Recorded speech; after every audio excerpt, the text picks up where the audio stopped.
เสียงตบมือสงสัยดังๆให้แก่พิธีเปิดการนำใส่โครงการก่อสร้างเส้นทางคอนกรีตอ้อมดอนโขงเมืองโขงแขวงจำปาสัก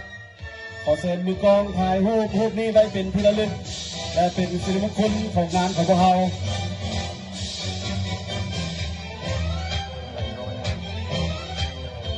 เจ้า